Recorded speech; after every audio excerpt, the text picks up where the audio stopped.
क्यों खाया था पांडवों ने अपने मृत पिता के शरीर का मांस। मित्रों, महाभारत एक ऐसा अनोखा महाकाव्य है जिसकी कथाओं में बहुत सारी कथाएं छिपी हुई हैं। लेकिन क्या आप जानते हैं कि पांडवों ने अपने ही पिता का मांस क्यों खाया था और ऐसा क्या हुआ था कि पांडवों ने ये कदम उठाया?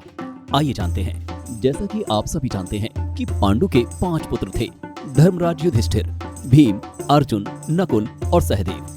इन पांचों में से युधिष्ठिर, भीम और अर्जुन की माता कुंती थी, जबकि नकुल और सहदेव का जन्म मातृ की कोख से हुआ था। ऐसा माना जाता है कि एक बार पांडु अपने युवावस्था के दिनों में शिकार खेलने के लिए वन में गए थे।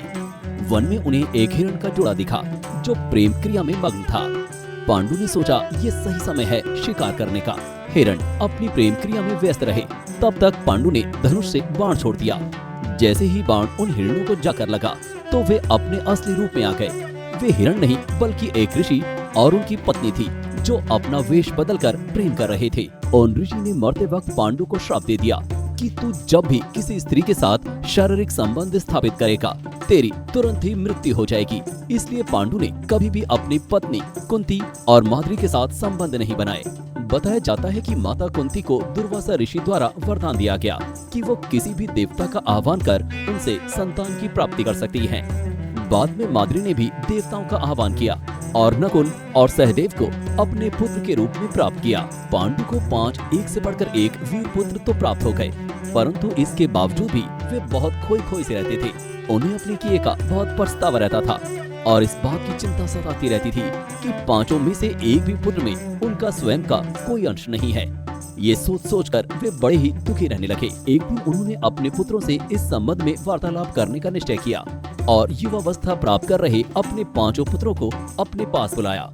उन्होंने अपने सभी पुत्रों से कहा कि मैं अपने श्राप के कारण विगत 16 वर्षों से तुम्हारी माताओं से दूर रहकर ब्रह्मचर्य का पालन कर रहा हूँ, जिसके कारण मुझे कुछ दुर्लभ शक्तियाँ और दिव्य ज्ञान की प्राप्ति हुई है। मेरे जीवन की ये आखिरी इच्छा है कि ये ज्ञान और शक्तियाँ मेरे मरने के बाद तुम 5 को मिल जाएं। हालांकि साधारण रूप में तो ये संभव नहीं है, परंतु यदि मेरी मृत्यु के बाद तुम सब मेरे शरीर के मांस का एक एक टुकड़ा खा लो तो तुम्हारे अंदर मेरे सारे गुण, शक्तियाँ और ज्ञान पहुँच जाएगा। ऐसा करने से मेरा एक एक अंश तुम सबके शरीर का हिस्सा बन जाएगा। पांडु की इस इच्छा को सुनकर सारे पुत्रों ने इसे पूरा करने का वचन दे दिया। कालांतर में एक दिन पांडु अपनी पत्नी माद्री के साथ वन में विचरण कर रहे थे। उस दिन माता माद्री के रूप की सुंदरता को देख पांडु अपना होश खो बैठे। उनकी सुंदरता के आगे वे अपना श्राप, अपना ब्रह्मचर्य व्रत सब भूल गए और माद्री के साथ प्रेम संबंध स्थापित करते ही उनकी मृत्यु हो गई। एक मान्यता के अनुसार ये कहा जाता है कि पांडु की मृत्यु के बाद उनके सभी पुत्र दिए गए वचन के बारे में भूल गए थे, परंतु जब उनका दाह संस्कार हो रहा था तो एक चींटी उनके मांस का टुकड़ा लेकर जा रही थी। अचानक उस पर सहदेव की नजर पड़ गई और उसे देखकर उन्हें अपने पिता को दिया हुआ वचन याद आ गया। उन्होंने उस चींटी से वो मांस का टुकड़ा लेकर खा लिया और कालांतर में उनकी बौद्धिक क्षमता और ज्ञान का इतना विकास हुआ कि द्वापर युग में सहदेव से बुद्धिमान कोई और व्यक्ति था ही नहीं। एक अन्य मान्यता के अनुसार चूंकि 5 पांडव उनके वीर्य से पैदा नहीं हुए थे, इसलिए पांडु का ज्ञान और कौशल उनके बच्चों में नहीं आ पाया था।